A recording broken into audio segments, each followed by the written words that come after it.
හරි. අපි දැන් පළවෙනි එක සාකච්ඡා කරලා ඉවරයි. අපිට පළවෙනි එකේ තිබ්බේ ABC කෝණය සමානයි 2ක් GAD බව පෙන්වන්න කියලා. මෙන්න මෙයා ළමයි. අපි මෙන්න මේ පළවෙනි කොටස පෙන්නලා අවසానයි. පළවෙනි කොටස සාකච්ඡා කරා. හරිද? දැන් අපි යන් දෙවෙනි කොටස සාකච්ඡා කරන්න. මෙන්න මේ පළවෙනි කොටස අපි ඉවරයි. හරිද? අපේ පළවෙනි කොටස් ටික අපි ඉවරයි. දැන් අපි යන් දෙවෙනි කොටස සාකච්ඡා කරන්න. දෙවෙනි කොටස කියන්නේ මොකක්ද කියලා බලමු ඉස්සෙල්ලා අපි. හරිද? අපි බලමු මොකක්ද ඉස්සෙල්ලා මේ දෙවෙනි කොටස කියන්නේ කියලා. හරිද? මේ කියනවා හරිද? ගාන හොඳට බලා ගන්න. හරි?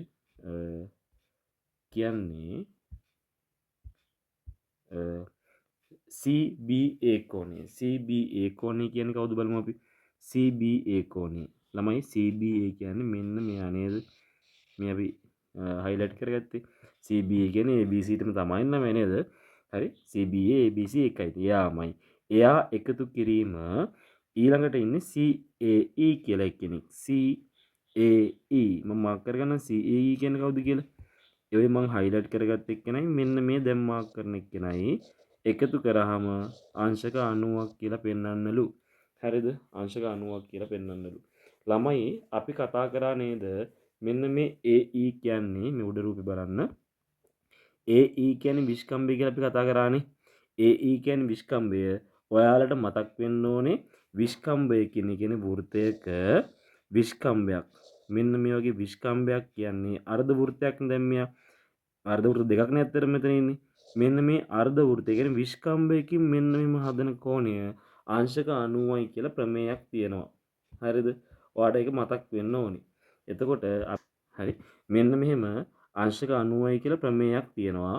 අපි දැන් ඒ ප්‍රමේය මොකක්ද කියලා බලන්න මතක නැත්නම් චුට්ටක් පෙන්නන්න අපි හරිද? මේ ප්‍රමේය පොඩ්ඩක් මතක් කරගමු. ඒක තමයි ළමයි අපි මෙන්න මෙහෙම බලමු. හරිද? එතකොට බලමු. හරි වෘත්ත ප්‍රමේයන් වල තමයි යා තියෙන්නේ. හරි ඒ වෘත්ත ප්‍රමේයන් ඔක්කොම පමේ බලන්නේ.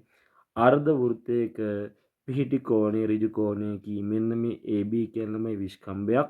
AB කියන විස්කම්භය කියන්නේ එතකොට මේ විස්කම්භයෙන් වෘත්තය මත හදන කෝණය මේ P කියන එක නා බලා ගන්න.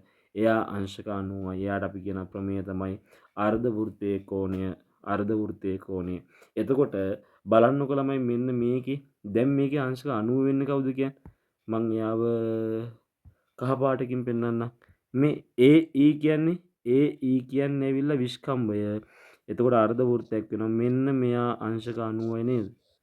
හරිද? මෙන්න මෙයා අංශක 90ක් වෙන්න ඕනේ. එතකොට මෙන්න මේ දෙකයි ඒ කොටසයි මෙන්න මේ කොටසයි එකතු වුණාම අංශක 90ක් වෙනවා. මම මේ තිත තියාගන්නම්කෝ. මේ දේ රෝස පාටින් තියාගත්තේ. අන්න එයයි මේ දෙකයි ඒ එකතු කරාම ඒ කියන්නේ දෙකයි ඒ දන කවුද යා? මම දාගන්නම් ඒ ඇදිලා CBE කෝණය අංශක 90ක් වෙනවනේ දෙකයි ඒ දන CBE අංශක 90යි. ළමයි බලන්නකො මේ CBE කියන එක්කෙනා CAE ට සමානයි. CBE මේ ටුට් එක තිබෙ කෙනානේ. එයා ළමයි මෙන්න මෙයාට සමානයි. ඇයි එයාට සමානයි කියලා බලමු. ඒ දෙන්න එකම ඛණ්ඩයේ කෝණ වෙනවා. හරිද? ඒ දෙන්න ඇවිල්ලා එකම ඛණ්ඩයේ කෝණ අපි බලමු මොකද්ද මේ එකම ඛණ්ඩයේ කෝණ කියන්නේ කියලා. වෘත්තයක් ගත්තොතින් අපි හිතමු මෙන්න මේ දෙන්න වෘත්ත ඛණ්ඩයක් කියලා AB කියලා. හරිද? මෙන්න මේ AB කියන වෘත්ත ඛණ්ඩයෙන් හදන මෙන්න මෙයා. හරිද? එකම තැනකින් A ගෙන් පටන් අරන් C ගාව හැදලා B ගාවින් ඉවරුණා. තව එකක් සලකමු. A ගෙන් පටන් අරන් D ගාව හැදලා B ගාව ඉවරුණා කියලා. මේ දෙන්නම ළමයි එකම වෘත්ත ඛණ්ඩයකින් නේද දෙලා තියෙන්නේ. මෙන්න මේකෙන් හැදුනේ. හරිද? ඒ නිසා අපි කියනවා මෙන්න මේ C සහ D කියන තැන්වල හැදුණු කෝණ දෙකට එකම ඛණ්ඩයේ කෝණ කියලා. එතකොට එකම ඛණ්ඩයේ කෝණ අපි දන්නවා සමානයි කියලා අපි ප්‍රමේයයක් තියෙනවා.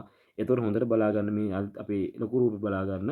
අපි අඳින රූපේ අන්න ඒකේ මෙන්න මේ කියන කෝණ දෙකයි මෙන්න මේ කියන කෝණ දෙක කියන්නේ මෙන්න මේ හරිද මම මේ කොළ පාටින් පාට කරපු කෝණ දෙක තියෙන්නේ.